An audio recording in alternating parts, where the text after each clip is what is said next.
Hechos capítulo 3, hermano, póngase de pie, por favor.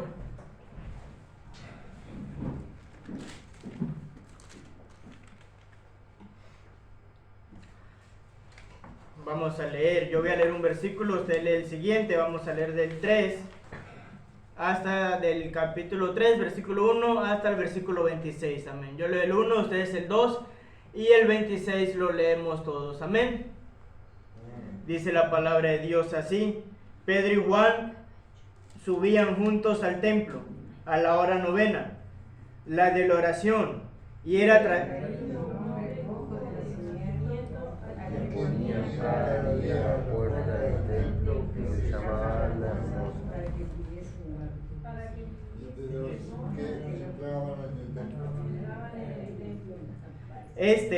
Cuando vio a Pedro y a Juan que iban a entrar en el templo, les rogaba que le diesen limosna. Pero Juan, fijándose en los ojos, le dijo: mira. Entonces él le estuvo atento, esperando recibir algo de ellos. Pedro dijo: no tengo plata ni oro, lo que tengo te doy. En el nombre de Jesucristo de Nazaret, levántate y anda. Y tomándole por la mano derecha, le levantó, y al momento se le afirmaron los pies y tobillos. Y saltando se puso de pie y anduvo, y entró con ellos en el templo, andando y saltando y alabando a Dios. Y todo el pueblo le vio andar y alabar a Dios.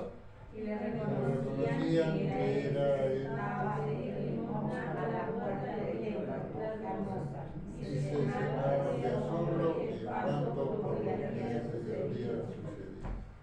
Dice el 11: y teniendo asidos a Pedro y a Juan, el cojo que había sido sanado, todo el pueblo atónito concurrió a ellos al pórtico que se llama de Salomón.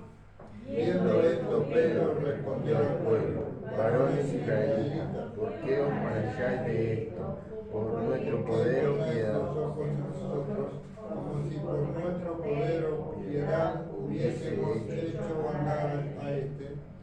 El Dios de Abraham, de Isaac y de Jacob, el Dios de nuestros padres, ha glorificado a su Hijo Jesús, a quien vosotros entregasteis y negasteis delante de Pilato, cuando éste había resuelto ponerle en libertad.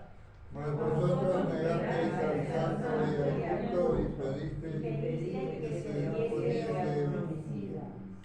Y matasteis al autor de la vida, a quien Dios ha resucitado de los muertos, de lo cual nosotros somos testigos. Y por la fe en su nombre, creéis que vosotros veis y conocéis y he confirmado su nombre.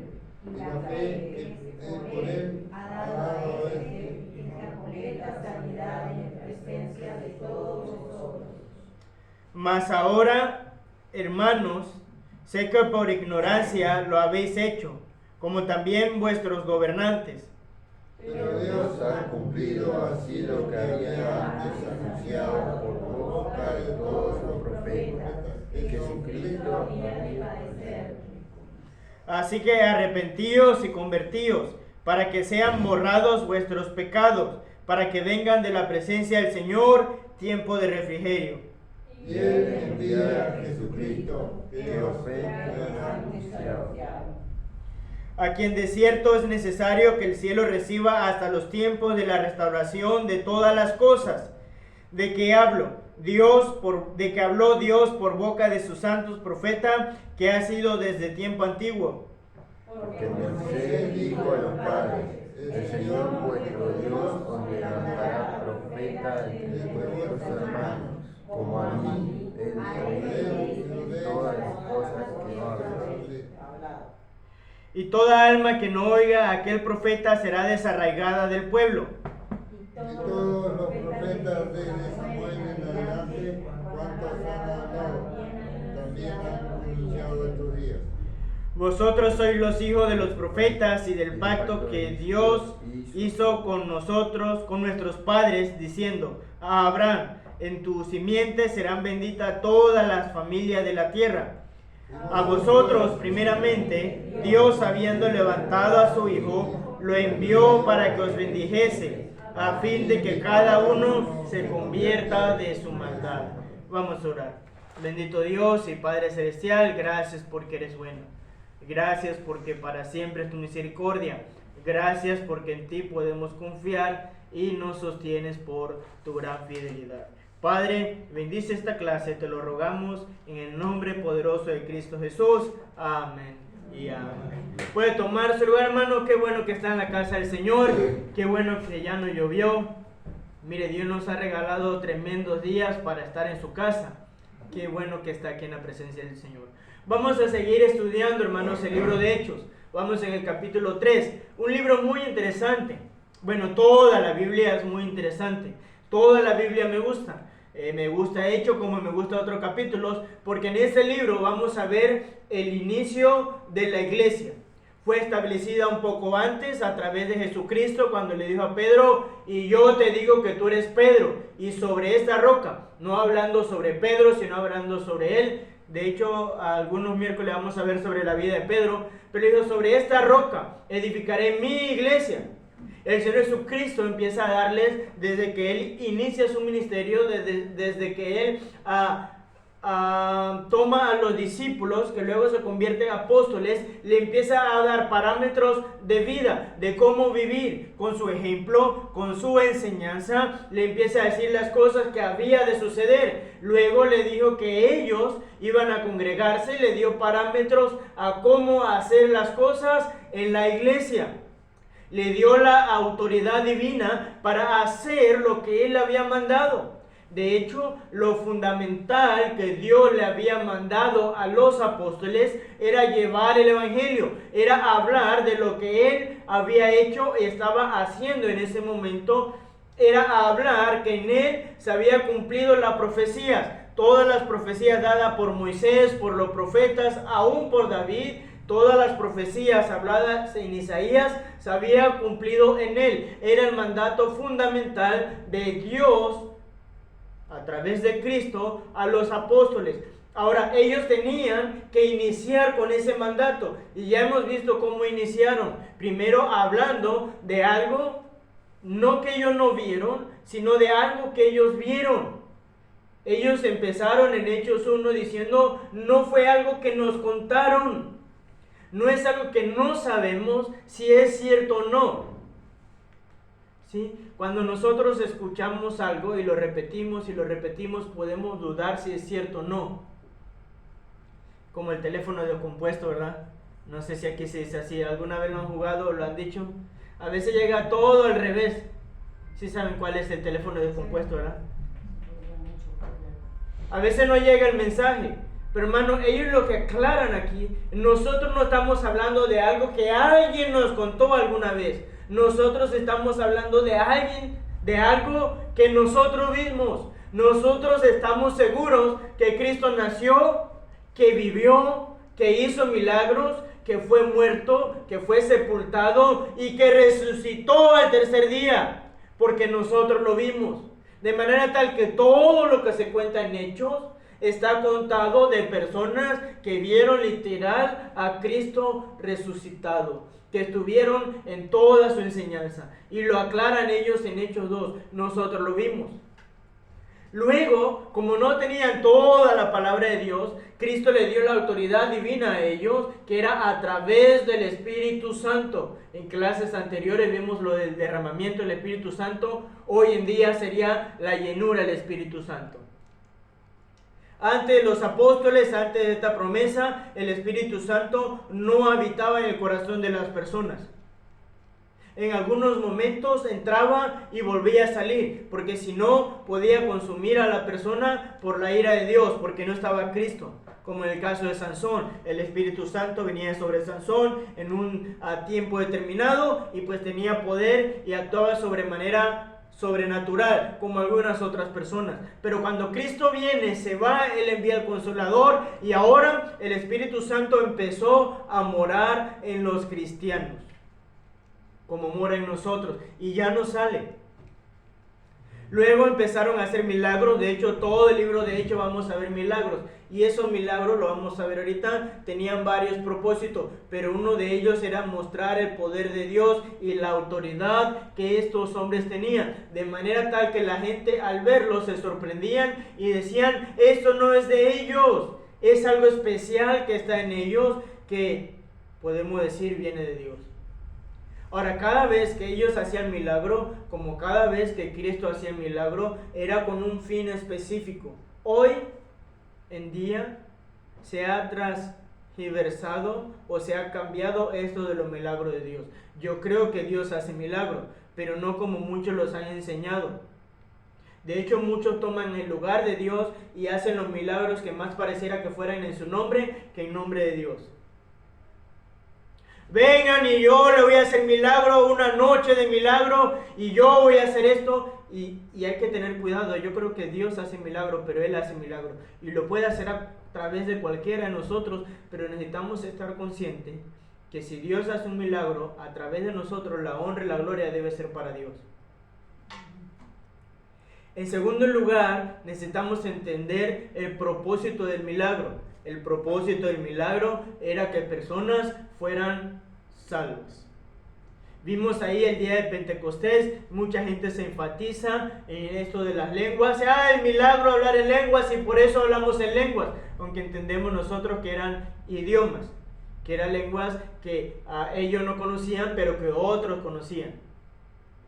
Y muchos enfatizan en eso, cuando lo que se deberían enfatizar es que 3,000 personas fueron salvas, dice, de diferentes naciones.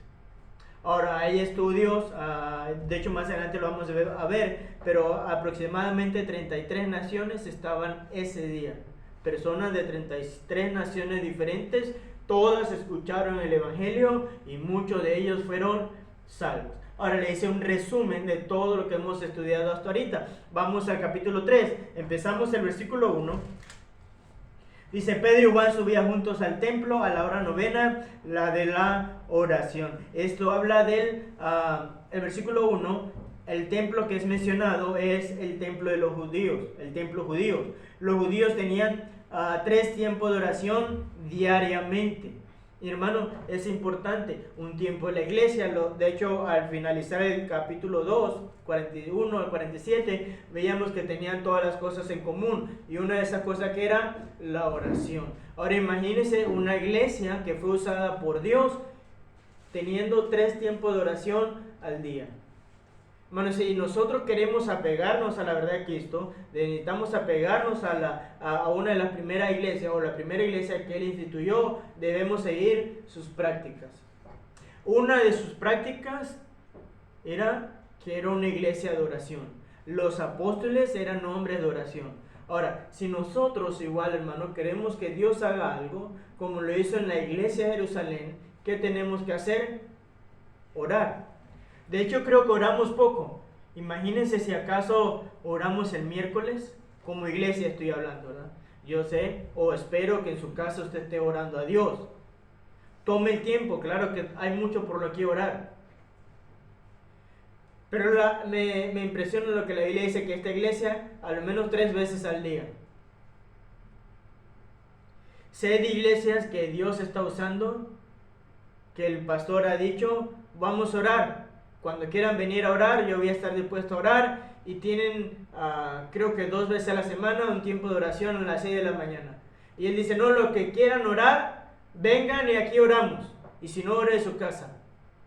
Y creo que se reúnen 3, 4, 5 iglesias que mientras el pastor está predicando, iglesias que se han sido usadas por Dios, hay gente orando. Orando para que Dios haga algo. Orando, mire, cuando nosotros oramos, lo que hacemos es depender de Dios. Es reconocer que no es de nosotros, sino es de Él. La oración indudablemente nos lleva a Dios. ¿Sí me escuchó? Dios pudo usar a esta iglesia, a los apóstoles, porque ellos confiaron en Dios, porque no hicieron las cosas en sus fuerzas, en sus capacidades, y esto lo vamos a hablar ahorita, sino en lo que Dios podía hacer. Y yo creo mucho en lo que Dios puede hacer. Creo en la soberanía de Dios. Creo que Dios puede, que Él quiera, Él hace lo que Él quiere, con quien quiere, como quiere. Pero usted me ha escuchado decir que yo siempre me voy a esforzar pensando que Dios puede hacer algo en esta iglesia, porque Él es Dios. ¿Sí? Ahora, si Él es Dios, Él puede, yo voy a orar por esta iglesia para que haga algo Él. ¿Qué va a hacer? No lo sé. Puede que haga mucho, puede que haga poco, yo voy a estar feliz con lo que Él haga, pero voy a trabajar creyendo que Él puede hacer algo. Pero voy a orar sabiendo que depende de Él. Ahora, déjeme preguntarle esto. Y como le dije hace rato, mire, todas las enseñanzas yo trato de llevarlo a una reflexión. Sea enseñanza de una manera o predicación de otra, pero para mí el conocimiento sin llevarlo a la práctica es vano. De hecho, cada vez que aprendemos algo necesitamos llevarlo a la práctica. Si no, no funciona. Es como cuando aprende a manejar, le dan ahí todo lo que tiene que hacer, pero ¿cuándo aprende a manejar? Cuando empieza a manejar, cuando empieza ahí, ¿verdad?, a equivocarse. Lo que empiezan a tocar la guitarra o el piano, ahí te ponen todo lo teórico del piano para que aprendas, pero le voy a decir algo, si no lo tocas, puedes saber mucho y nunca vas a aprender el piano. Con esto también. Ahora, esta iglesia era una iglesia de oración. Salmo 55, 17, por favor. No pierdan Hechos, acuérdense, siempre vamos a estar en Hechos. Salmos 55, 17.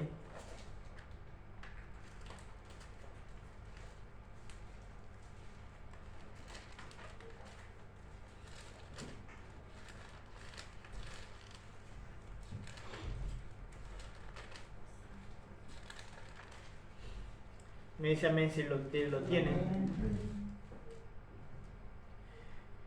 Dice en la Biblia, tarde y mañana y a mediodía oraré y clamaré, y Él oirá mi voz. Según muchos estudios, la hora de oración del templo, y de hecho todavía lo hacen los judíos en el Muro de los Lamentos, se reunían a orar a las 9 de la mañana, a mediodía y a las 3 de la tarde, que es la hora novena. Ellos subían al templo porque siendo judíos podían testificarles a judíos en cuanto al Mesías. Hermano, es importante orar. Usted dice, es que yo no sé orar. Orar es hablar con Dios. Usted dice, no, es que no sé qué decirle. Pues haga una lista. Le voy a hacer una lista así rapidito. Hay mucho, ¿verdad? De hecho, yo creo que no nos alcanzaría el día, tuviéramos que cortar para hacer las otras cosas. Pero si usted no sabe orar, haga una lista, agarre una hoja, ponga el nombre de su familia, ponga el nombre de su esposa o de su esposo. Ore por la protección de él o de ella, que Dios provea, que Dios dé sabiduría, que Dios dé guía, que Dios dé salud, que Dios le dé amor, porque hace falta amor al matrimonio. Ore por sus hijos, si los tiene, y póngale los nombres de cada uno.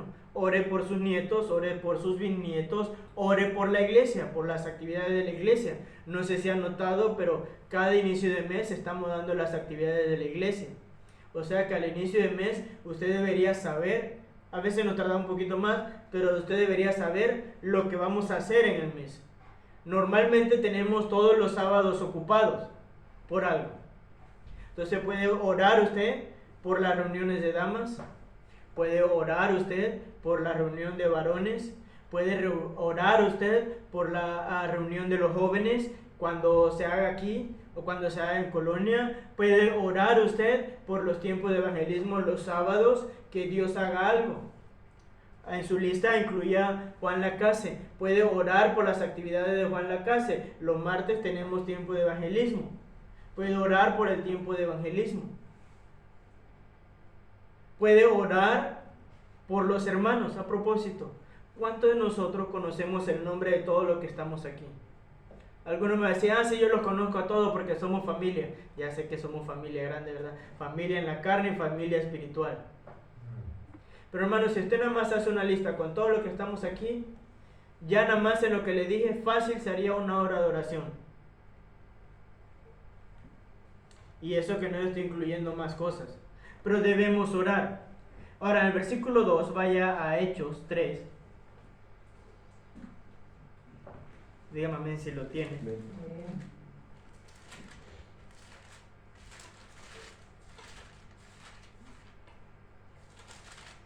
Esto es muy importante lo que vamos a ver, aunque todo es importante.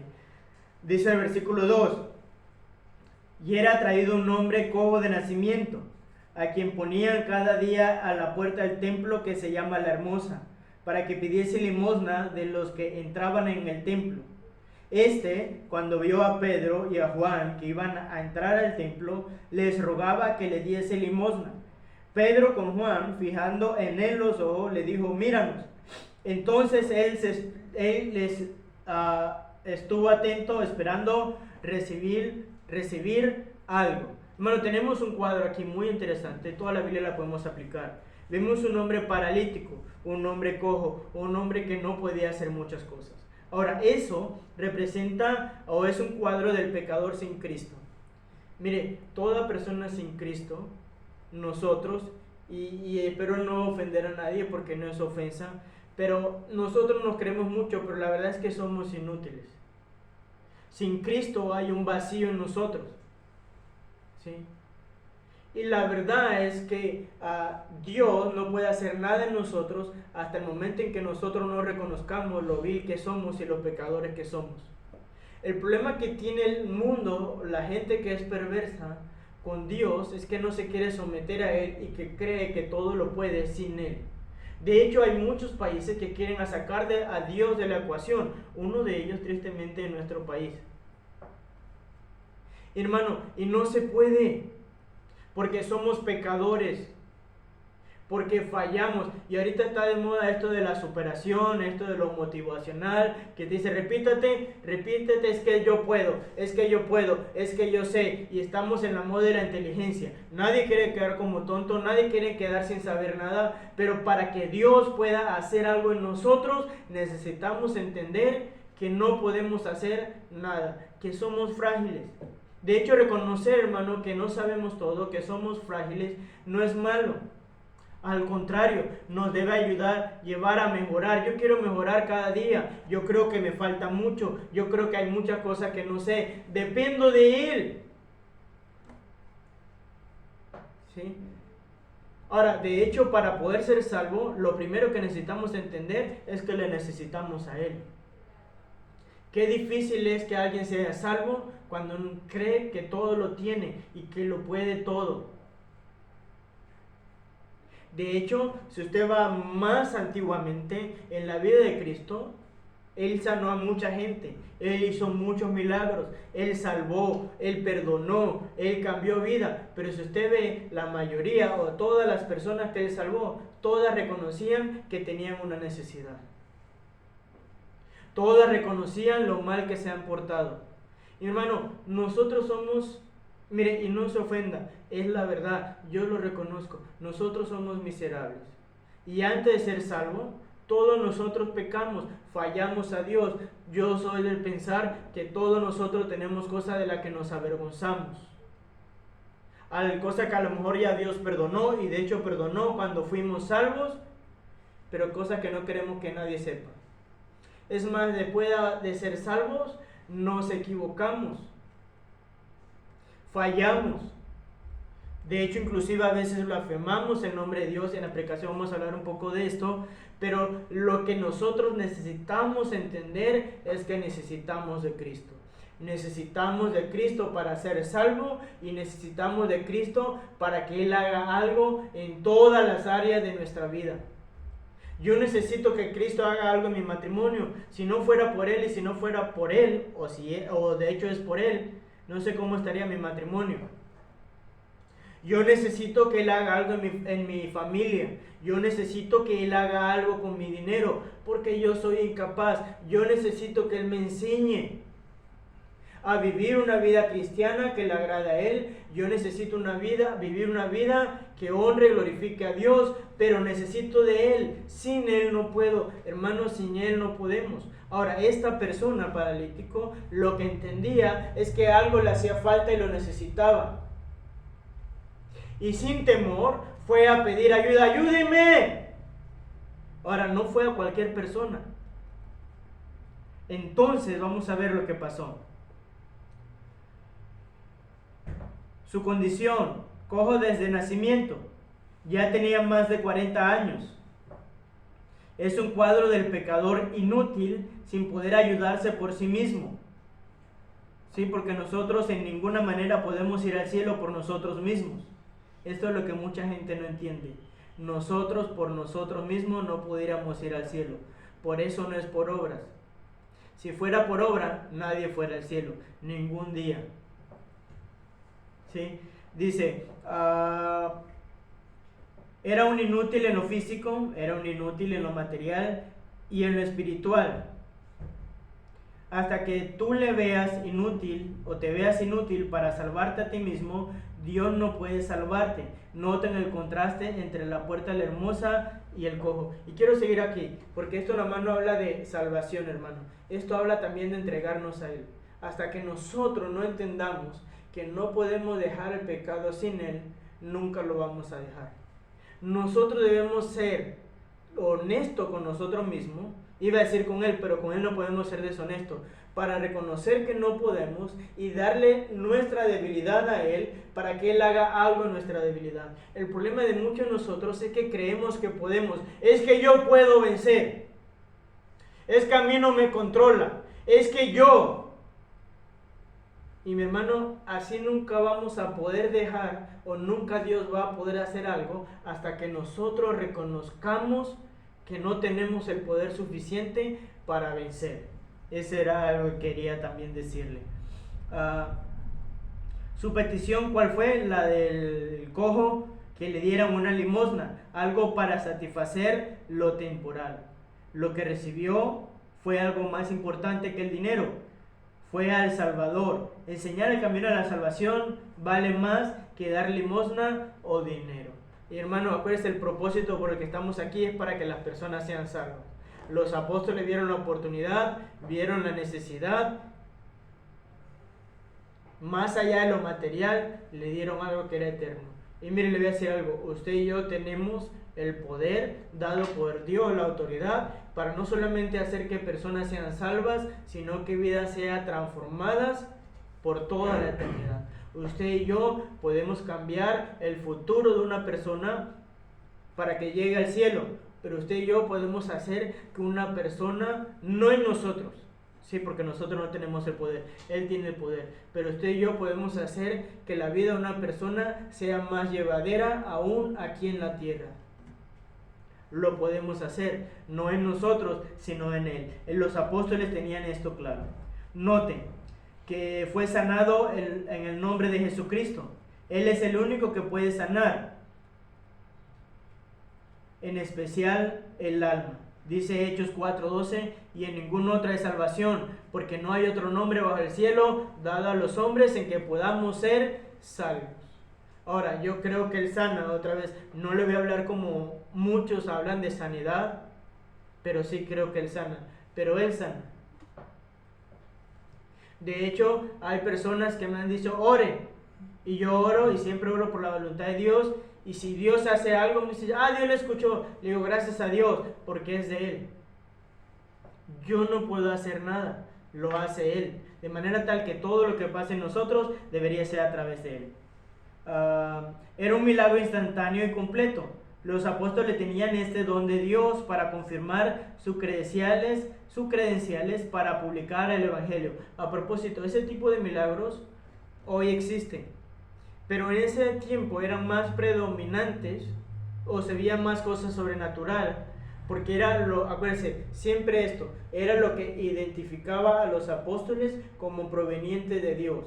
Y era algo, o siempre esos milagros eran cosas que impactaban, aunque todos los milagros impactan, para que todo alrededor pudiera ver, para que no hubiera ninguna duda que estos hombres provenían de Dios. Dios estaba confirmando y acreditando y confirmando a su iglesia, establecida con milagros hasta el día en que lo perfecto llegara a estar completo, la palabra de Dios. El milagro no lo podían negar. Vaya al versículo 7 al 10 de Hechos 3, 7 al 10. Dice, y tomándole por la mano derecha, le levantó y al momento se les confirmaron los pies y tobillos.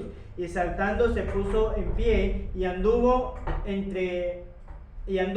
y entró con ellos en el templo, andando y saltando y alabando a Dios. Y todo el pueblo le veía andar y alabar a Dios. Y le reconocían que era el que se sentaba a pedir limosna a la puerta del templo, la hermosa, y se llenaron de asombro y espanto por lo que había sucedido. Hermano, llegó la salvación. Hubo un milagro, fue sanado y este hombre estuvo súper contento. Y empezó, dice la Biblia, a alabar a Dios. A propósito, mire, hoy en día Dios hace milagros. Si Dios hace un milagro en su vida, que creo que lo hizo salvo, pero si ha hecho más milagros, usted debería estar gozoso, alabando, adorando a Dios. No le voy a decir que salte, ¿verdad? Porque algunos dirán, pastor, no hombre, si yo salto aquí voy a quedar, ¿verdad? Pero podemos estar gozosos. Por eso, usted nota, a mí siempre me gusta dar acción de gracia, me gusta que dé acción de gracia, porque cuando usted da acción de gracia, lo que está diciéndole a Dios, gracias por lo que tú hiciste, yo quiero... Mire, este hombre empezó a saltar, a andar, porque él quería que todos se enteraran lo que Dios había hecho.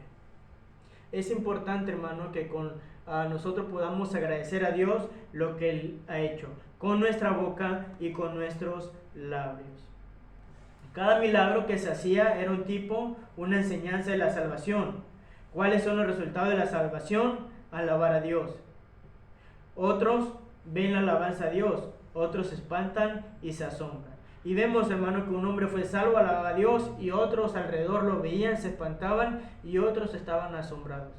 Ahora, mire, una de las cosas por la cual usted se va a dar cuenta si es salvo o no, o si la gente alrededor es impactada o es asombrada de lo que Dios ha hecho en su vida. Mire, si usted es salvo, sí o sí, va a haber un cambio. Sí o sí. Si no hay un cambio, usted tiene que preguntarse si es salvo o no. La salvación es personal. Pero una vez Cristo entra en el corazón de alguien, el Espíritu Santo entra en el corazón de alguien, esa persona no queda igual jamás.